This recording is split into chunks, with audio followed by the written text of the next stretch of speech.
দিবেন। তিনি ইতিমধ্যে দিয়েছেন ৩১ দফা, তার ৩১ দফা বাস্তব বাংলাদেশের ইতিহাসে তার জানাজায় এত বড়। নিয়ামতপুর জিয়াউর রহমানের ৪৪তম শাহাদত বার্ষিকী ও দোয়া মাহফিল অনুষ্ঠিত।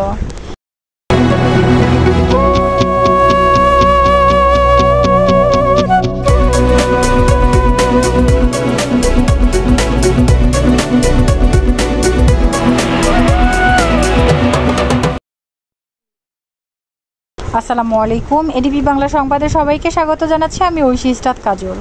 আমাদের নিজস্ব প্রতিবেদক তথ্যচিত্রে দেখুন বিস্তারিত। নওগাঁ জেলার নিয়ামতপুর উপজেলা বাংলাদেশ জাতীয়তাবাদী দল বিএনপি প্রতিষ্ঠাতা ও স্বাধীনতার ঘোষক, বহুদলীয় গণতন্ত্রের প্রবক্তা শহীদ প্রেসিডেন্ট জিয়াউর রহমানের ৪৪তম শাহাদত বার্ষিকী ও দোয়া মাহফিল অনুষ্ঠিত।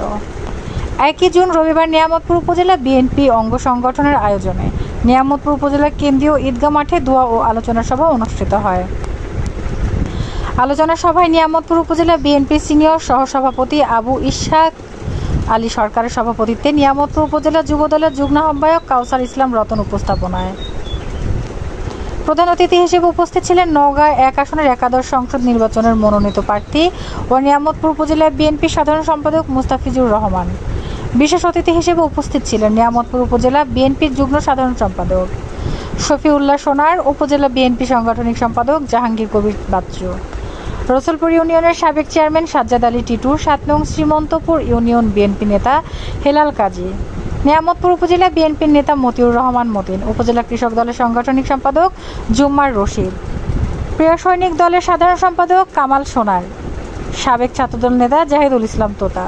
এছাড়া আরও উপস্থিত ছিলেন নিয়ামতপুর উপজেলা ও বিভিন্ন ইউনিয়নের বিএনপি অঙ্গ সহযোগী সংগঠনের নেতৃবৃন্দ। অনুষ্ঠান শেষে শহীদ রাষ্ট্রপতি জিয়াউর রহমানের আত্মার মাগফিরাত কামনায় এবং দেশনেত্রী বেগম খালেদা জিয়ার রোগ মুক্তি কামনায় দোয়া অনুষ্ঠিত হয়। দোয়া শেষে অসহায় দুস্থদের মাঝে খাবার বিতরণ করা হয়। আমাদের মহান রাষ্ট্রপতি আল্লাহ, আমাদের মহান শ্রদ্ধার সৈনিক আল্লাহ, শহীদের দোকানে হাত উঠিয়েছি মাওলা। আল্লাহ, এই শত শত হাজার হাজার মানুষের মাঝে আপনি যারা হাতকে পছন্দ করবেন তার হাতের ওসিলা করে আমাদের আজকের দোয়া মাহফিলকে আপনি কবুল করে নিন মাওলা। আল্লাহ, এখানে এতিম অসহায় মানুষ আছে। ৫ অথবা ১৫ ভিতরে নির্বাচন হবে। আমাদেরকে সকলকে প্রস্তুতি নিতে হবে, এই কারণে, কারণ মীর মোশাররফ হোসেন বলেছেন, আমরা চক্ষুরাঙ্গায় দেশ স্বাধীন করতে চাই না, আমরা ভালোবাসা দিয়ে মানুষের মন জয় করতে চাই। এই মুস্তাফিজুর একজন নেতা কর্মী বন্ধু লোক, সে ভালোবাসা দিয়ে মানুষের মনকে জয় করতে চায়। তাই সকালেও বাংলাদেশের মানুষের মৌলিক অধিকার প্রতিষ্ঠা করা। ভাইরা আমার, আগামী দিনে জিয়াউর রহমানের এই দল দেশপ্রেম, নৈতিকতা, মূল্যবোধ নিয়ে এগিয়ে যাবে ইনশাআল্লাহ। সকল সব সময় কম পাই, শেষে কথা বলি তো, সময় কম পাই। একটু কথা বলতে চাই।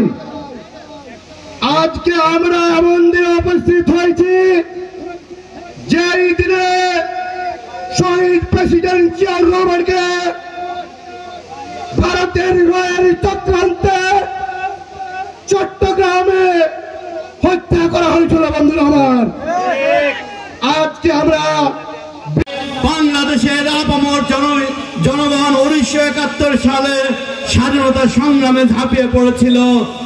সেই আমাদের বহুদলীয় গণতন্ত্রের প্রবক্তা আমাদের শহীদ প্রেসিডেন্ট জিয়াউর রহমান। আর এই ঘোষণা যদি না দিতেন, বাংলাদেশ নামক এবং লাল সবুজের পতাকা আমরা এই দেশে পেতাম না। বাংলার মানুষের সঙ্গে একাত্ম ঘোষণা করে প্রত্যেকটা মানুষের সঙ্গে আন্তরিকভাবে ভালোবাসা সৃষ্টি করেছিলেন। বাংলাদেশের ইতিহাসে সেই অন্যতম জনপ্রিয় নেতৃত্ব শহীদ প্রেসিডেন্ট জিয়াউর রহমান। সেই শহীদ জিয়াউর রহমানের এই জনপ্রিয়তাকে হিংসাত্মক মনোভাব নিয়ে তাকে কোনোভাবেই প্রতিহত করা সম্ভব ছিল না। এই কারণে কুচক্রী মহল, আপনারা জানেন, দেশি বিদেশি চক্রান্ত করে 1981 সালে চিটাগাং সার্কিট হাউসে তাকে নৃশংসভাবে গুলি করে হত্যা করা হয়েছিল সম্মানিত ভাইয়েরা আবার। এবং সেই দিন বাংলাদেশের ইতিহাসে বাংলাদেশের আকাশ বাতাস সম্পূর্ণ ভারী হয়ে উঠেছিল।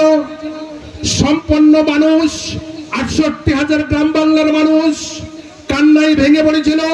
মেরামতের মধ্য দিয়ে এই বাংলাদেশের মায়েদের মুখে হাসি ফুটবে, শ্রমিকদের মুখে হাসি ফুটবে, এই বৃদ্ধ বাবা মার মুখে হাসি ফুটবে, ছাত্রদের মুখে হাসি ফুটবে, জনতার মুখে হাসি ফুটবে। আমরা সবাই সুখে শান্তিতে বসবাস করতে পারবো। প্রিয় ভাইরা, আমরা সেই শহীদের আদর্শের অনুসারী। আমরা যদি কেন আমরা রোদে থাকতে পারবো না? আজকে আমাদের নেতা যদি রোদে দাঁড়িয়ে ঘন্টার পর ঘন্টা নিজে যদি খাল খনন করতে পারে, মাটি কাটতে পারে, কেন আমরা পারবো না? পারবো কি পারবো না বলেন তো? দেখেন তো, আসেন হাত তুলে দেখেন তো। আমরা সন্তুষ্ট। আমরা কেউ আমরা নিজে চিন্তা করব সব সময়। আমি আছি আপনাদের পাশে। শত ব্যথা, যত কষ্ট আসুক, আঘাত আসুক, আপনাদেরকে সাথে নিয়েই থাকবো। আমরা মানুষ একটা জিনিস বিশ্বাস করবে, সত্য বড় কঠিন জিনিস। সত্যের পিছনে থাকলে অনেক বিপদ আসে, কিন্তু সত্যকেই আমরা ভুলবো না। সত্যকে আঁকড়ে থাকতে হবে। মিথ্যা একদিন ধ্বংস হবে। মিথ্যা ধ্বংস ডেকে ঠিক না বেঠিক? মিথ্যা প্রবঞ্চনা, ক্ষমতা, অর্থ যদি সবকিছু হয়ে থাকে, তাহলে এই বাংলাদেশে যে